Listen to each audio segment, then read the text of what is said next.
impossível fazer um livro do Tim Maia onde eu não participo. Pô, é uma injustiça Porque, absurda. na verdade, a vida do Tim Porque Maia, se não porque fosse esse disco através foi... de mim... Porque desculpa, só um acréscimo, esse álbum aqui, até tu pode me corrigir, mas é o primeiro disco de fato de música soul no Brasil. O Tim Maia que trouxe, tu teve a atitude de fazer o disco. E numa fase que o Jovem Guarda já estava acabando aquele movimento.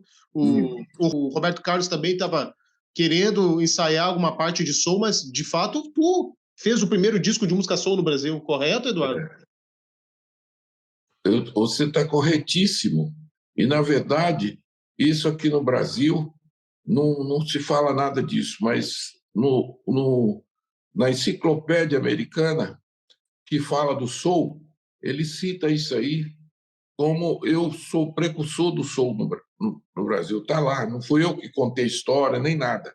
Eles pesquisaram, acharam e valorizaram. Né?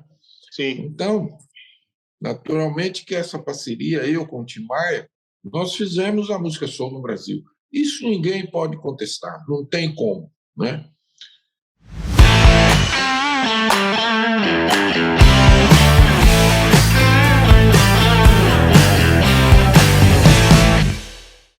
A Onda Bugalu já é uma história que tem que ser um livro à parte. Vai ver, vai aprender, porque depois que começar não vai parar, vai pedir mais, vai. Porque foi o lançamento do soul no Brasil e quem introduziu isso, esse disco aí, né, foi produzido pelo meu grande amigo Tim Maia, né? Ele morava comigo, ele chegou dos Estados Unidos e teve muitos problemas lá e aqui também, e as pessoas afastavam dele porque não queria se comprometer, etc. e tal.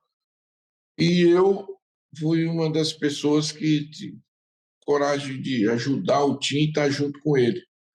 Mas ele me ajudou muito mais do que eu a ele, porque ele trouxe a música soul dos Estados Unidos, né? É o Bugalu. O Bugalu era na Broadway chamado de Bugalu, esse gênero de soul, né? Sim. Porque a verdade é a soul music, o ritmo lá, por incrível que pareça, o gospel americano, ele tem as músicas de lamento e tem também um ritmo, né?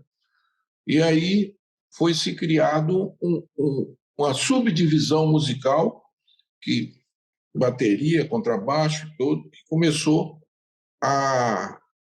vamos dizer assim, a crescer esse movimento no mundo inteiro, né?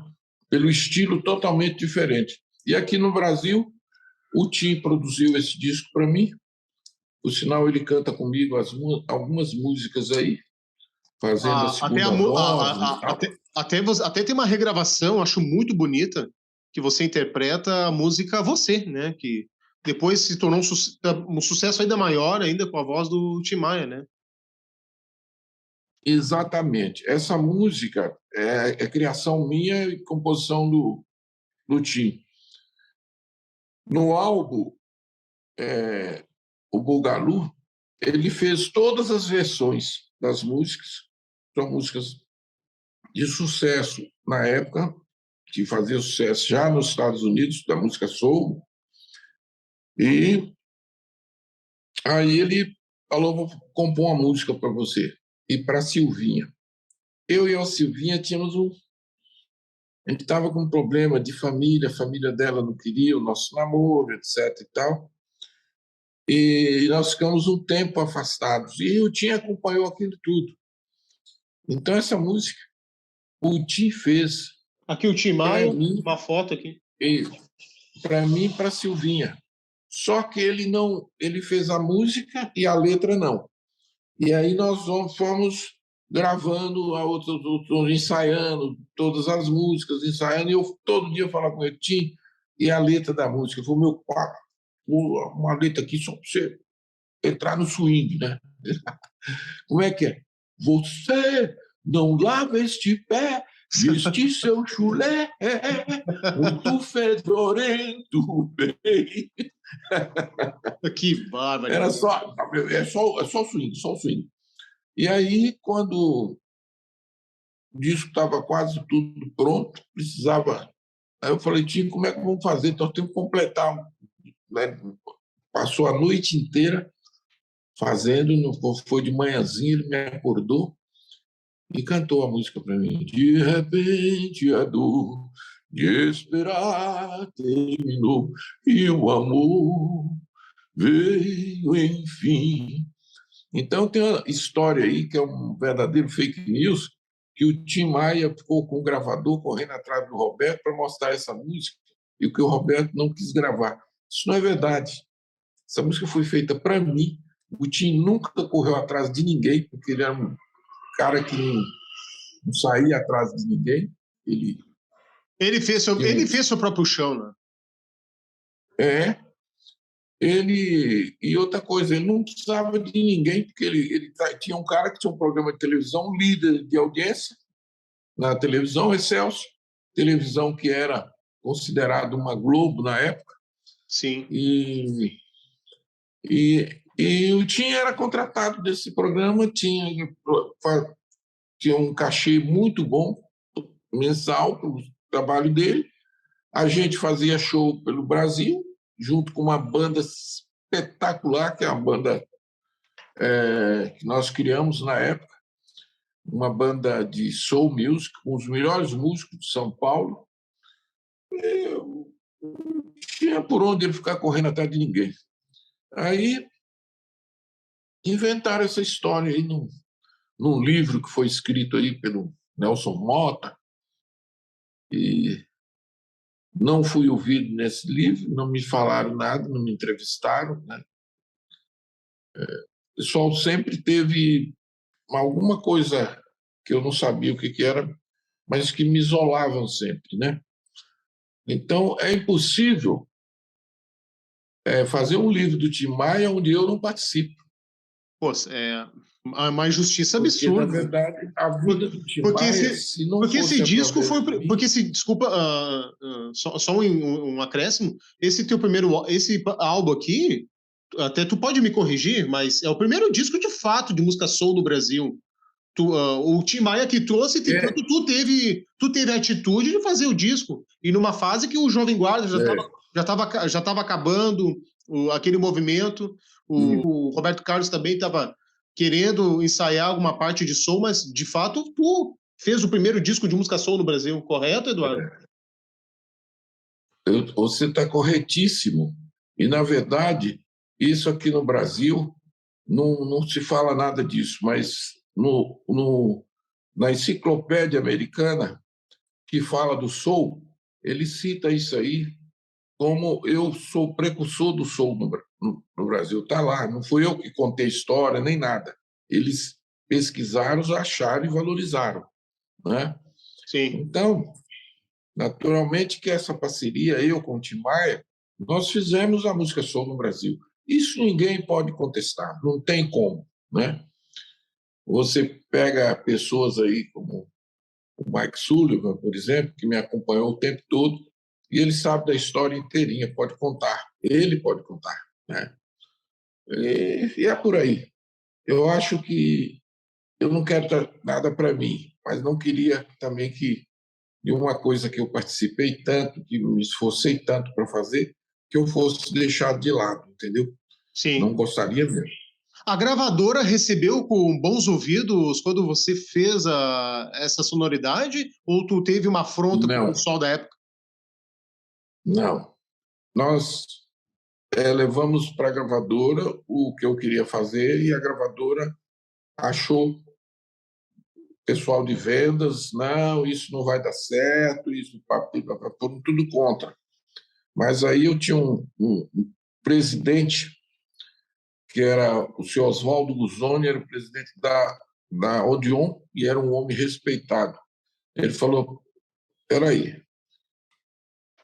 quem somos nós, ele falou, para um cantor como Eduardo Araújo, ele é o maior vendedor de disco dentro da Odeon. Se ele quiser fazer alguma coisa, nós temos que apoiá-lo, porque ele sabe o que ele está fazendo. E, então, através do avalo do Guzoni, nós conseguimos fazer o disco. E com tudo que tinha, tudo que pedimos, ele deu tudo. Inclusive, São Paulo, os músicos entraram em greve e nós fomos para o Rio de Janeiro para gravar lá no estúdio do Rio de Janeiro, com tudo pago, músico, todo mundo no hotel, tudo que tinha direito. Caramba! E o cara teve peitaço mesmo, bancou o projeto. A única coisa que, na verdade, esse disco, como ele era um disco estranho a tudo, hoje, se você ouve, você acha normal, mas naquela época não tinha nada, o pessoal era do tum, o pessoal não entendeu na época. Já é outra coisa, entendeu? Então, se estranhou muito e a música que foi mais trabalhada foi a música Você. Mas, mesmo assim, ela não conseguiu atingir, mas ela serviu para que eu continuasse na música soul e lançasse o Ave Maria no Morro, em soul, que foi o maior sucesso da minha carreira. O disco que mais vendeu. Foi o primeiro disco brasileiro que ultrapassou 1 milhão de cópias. O cara ganhava um disco de ouro com 100 mil cópias. Caramba! E o Ave Maria no Morro ficou um ano inteiro em primeiro lugar na parada de sucesso. Então, aonde eu Bugalu não fez sucesso, mas a minha tendência musical, ela passou a fazer uma música soul mais voltada para o Brasil. Eu sempre faço isso. Eu não fico vamos dizer assim, eu pego esse tipo de lance de música e vou abrasileirar isso, né? E por aí afora. O Bugalu preparou o terreno que viria adiante, como você citou, a Maria do Morro, como o Regis aqui fez na pergunta, né? Os 3 discos ali iniciais dos anos 70, um disco bastante soul, né? E acabou abrindo portas para outros, né? Tim Maia, depois o Tony Tornado. Vixe, vai longe, né? A brincadeira, né? Mas quando o Tim Maia te trouxe essa sonoridade, assim, o que mais te chamou a atenção?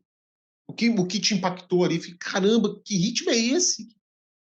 Quando ele me mostrou, ele trouxe para mim uns discos, depois nós fomos numa loja de importados, compramos mais um disco, esse é bom, pegamos a Aretha Franklin, por exemplo, nós pegamos a Aretha Franklin, pegamos os discos do como é que é o nome dele, aquele Arthur Conley, né? Depois tem o Johnny C. E aí, daqueles discos, nós escolhemos as músicas, né? Para poder fazer o disco. Então, esse disco não tem muita versão. Tem 2 músicas de minha autoria, uma de autoria do Tim Maia, o resto tudo é versão. Então, esse disco ele serviu para abrir a porta, porque o próprio Tim Maia ele seguiu essa linha, né? E quem apresentou o Tim Maia foi eu. Consegui um contrato para o Tim na Odeon, mas teve um probleminha lá, porque o Tim era meio explosivo, assim.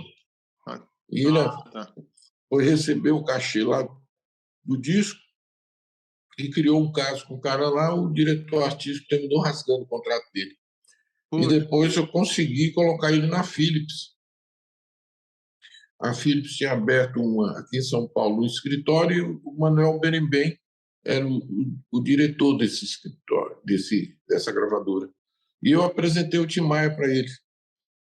E dali ele fez o primeiro trabalho dele, que já começou explodindo. Que demais. Então, nada daquilo que está no livro, que o Tim Maia dormia no sofá, tudo aquilo é mentira. Não existiu nada daquilo. Porque depois que ele saiu da minha parte, ele gravou e já estourou.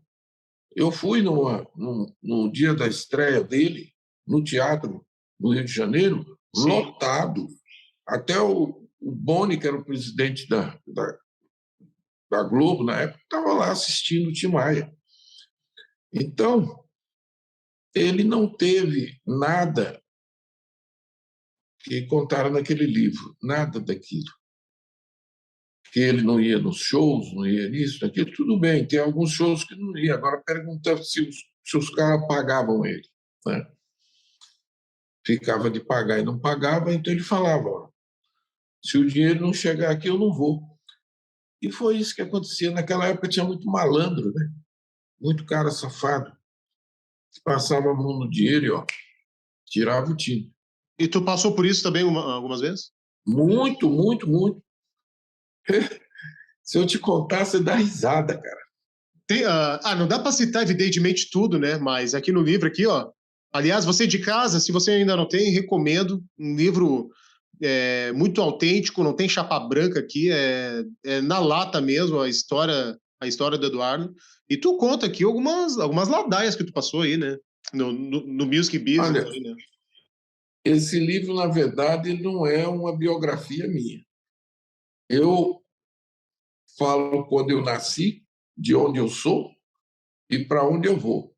E para onde eu vou, passei vários caminhos. Então, eu vou contando a história desses caminhos onde eu andei. Sim. E a personalidade e as pessoas que deram comigo. O Tim Maia, Wilson Simonal, Roberto Carlos, Erasmo, o pessoal todo, né? Então, é um livro muito interessante, muito cultural para o rock brasileiro.